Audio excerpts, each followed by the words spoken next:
Hey everyone, welcome back. Ready for another deep dive? This time we're heading to Montenegro. Montenegro. Yeah, it's this Balkan nation that's kind of like quietly becoming a powerhouse. Beautiful country, tons of history. I've heard they have amazing mountains. Oh yeah, for sure. But what's got me really interested is how they're like exploding in the tech and science world. Really? I wouldn't have guessed that. Right, it's kind of surprising. But they're doing some seriously cool stuff. And what's really interesting to me is how they're weaving their culture into it all. So it's not just like a tech takeover. Nope. It's more like they're building on their past. Like most people think of Montenegro, they picture those medieval monasteries. Yeah, like Udrjevi Stupovi. I saw pictures. It's incredible. It is. But those monasteries, they're more than just pretty buildings. They represent like centuries of, well, just that Montenegrin spirit. That's a good way to put it. And it's kind of like how their epic poems, they've been passed down for generations. It's like their version of Homer's epics, living history. Wow, so they're holding on to tradition while pushing forward. Exactly. It's a cool balance. So how are they doing it? Well, education, the big part of it. Their University of Montenegro, especially their Faculty of Electrical Engineering, is like a breeding ground for talent. I see. So they're investing in their people. Big time. They've got this professor, Srđan Stanković, doing groundbreaking work in, get this, digital signal processing. I'm not sure I know what that is. It's basically the science behind making our devices work better, like clearer phone calls, better music quality, that kind of thing. So he's making our tech work better. Yeah, basically. And his research is used globally. But it's not just him, Montenegro's got the Academy of Sciences and Arts, founded way back in 1973. Wow, so they've had this focus on knowledge for a while. For sure. And just last year, they opened this science and technology park specifically for startups in like AI and stuff. AI, wow, they're really going all in. They are. But it's smart, right? They're not just throwing money around. They've got these laws, like the law on innovation activities and the law on incentives for the development of research and innovation. So they're making it attractive for companies to move there. Yep.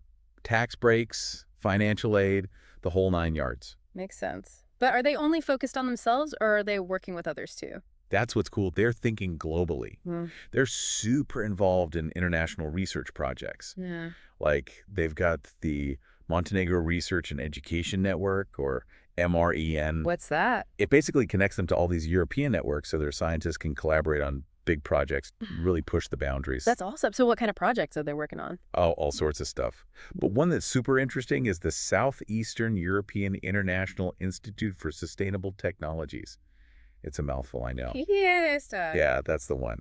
Basically, it's a regional hub for biomedical research, focusing on advanced cancer treatments using proton therapy. I've heard of that. It's supposed to be super precise, right? Yeah. Targets the tumor without damaging healthy tissue. Pretty amazing stuff. Wow, Montenegro's leading that. They are. It shows how serious they are about science and improving healthcare, not just for themselves, but for the whole region. That's impressive.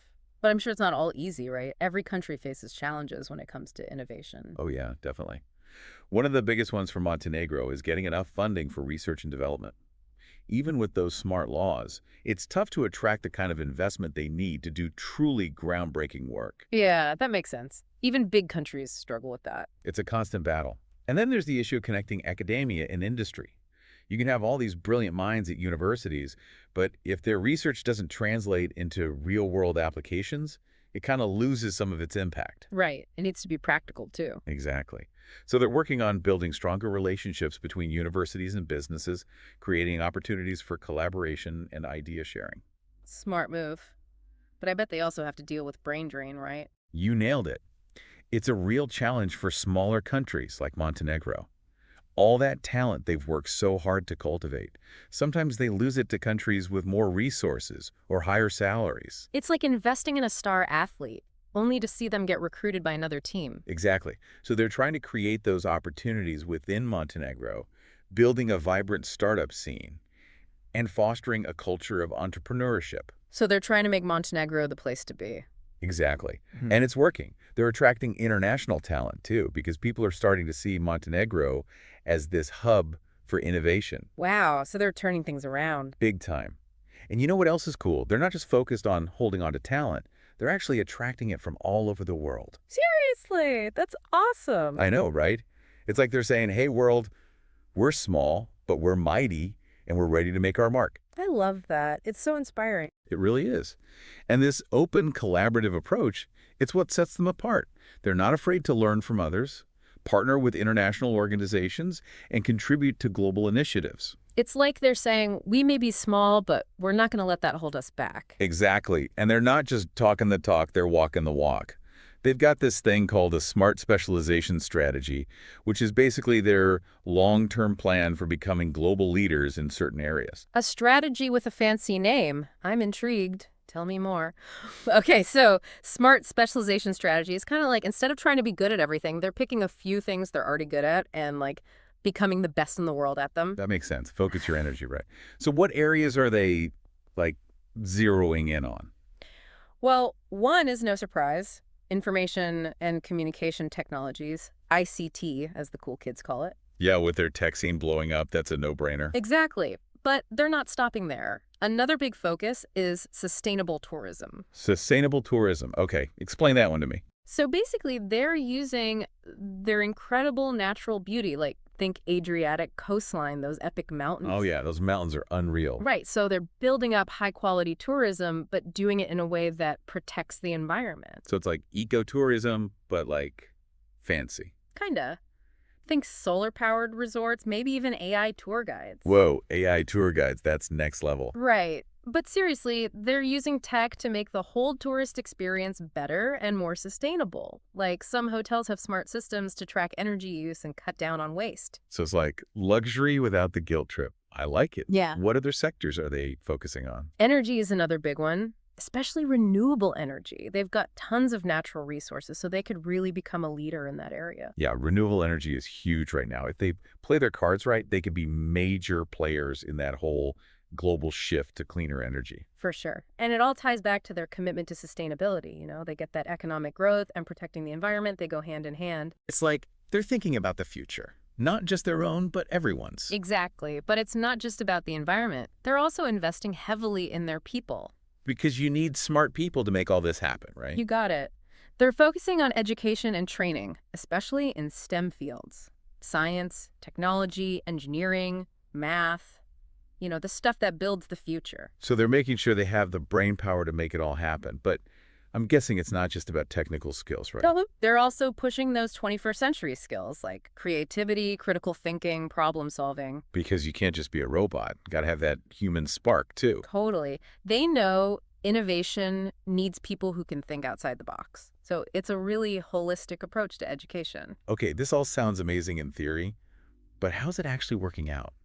Any real-world examples? Oh, yeah, tons. Remember Professor Stanković and his digital signal processing research? Yeah, the guy making our phones work better. Well, his work has actually been key in developing Montenegro's telecommunications infrastructure, so they're using his research to make their networks super efficient and reliable. Cool, so it's not just sitting in some lab collecting dust. It's actually making a difference. Any other examples? In the tourism sector, they're developing these really cool apps that give visitors personalized itineraries, real-time info about attractions, even recommend eco-friendly activities. Wow, so they're using tech to make the tourist experience better and more sustainable at the same time. That's awesome. Right. And then in renewable energy, they've got all these pilot projects for solar and wind power popping up around the country. Like what? Give me an example. Okay, so there's this one project that's using solar panels to power a network of electric vehicle charging stations. Wait, so you can road trip through Montenegro and charge your electric car with the power of the sun? Basically. Free? Pretty cool, right? That's amazing. Okay, so they've got some wins under their belt, but I'm sure it hasn't all been smooth sailing. What are some of the challenges they've faced with this smart specialization strategy? Well, one of the big ones has been attracting enough investment, especially for those big infrastructure projects like the renewable energy plants. Yeah, those things don't come cheap. Definitely not. So they're working hard to show the world what they're capable of, highlighting their stability, commitment to sustainability, and strategic location in Europe. They're like, hey, we're a good bet. Come invest in us. Exactly. And they're also looking for partners who share their vision, both internationally and within Montenegro. Also about teamwork, right? Totally. But another challenge has been building up the workforce, specifically in those specialized fields like renewable energy and advanced manufacturing. So they need the people to actually do the work, not just the ideas. Exactly. They're investing in training programs, but it takes time to build up that expertise. Yeah, it's like you need the skills to build the future you're imagining. But it sounds like they're making progress. They definitely are. New businesses are coming in, jobs are being created, and they're becoming known as a leader in these key sectors. That's awesome. It's inspiring to see how they're taking these challenges head on and turning them into opportunities. It really is. And you know what else is cool? They haven't forgotten about their culture in all this. Oh yeah, that's what I love about Montenegro. They're not just about the tech. They've got this rich history and traditions that they're really proud of. Exactly. And that cultural heritage, it's actually a big part of their success. Okay, I'm all ears. Tell me how their culture is fueling their progress. Okay, so culture. Where do we even start? Montenegro's got like this whole vibe, you know? It's true. It's this mix of like ancient traditions and historical influences, but with this like fierce independent spirit. It's like they're proud of where they come from, but they're not afraid to forge their own path.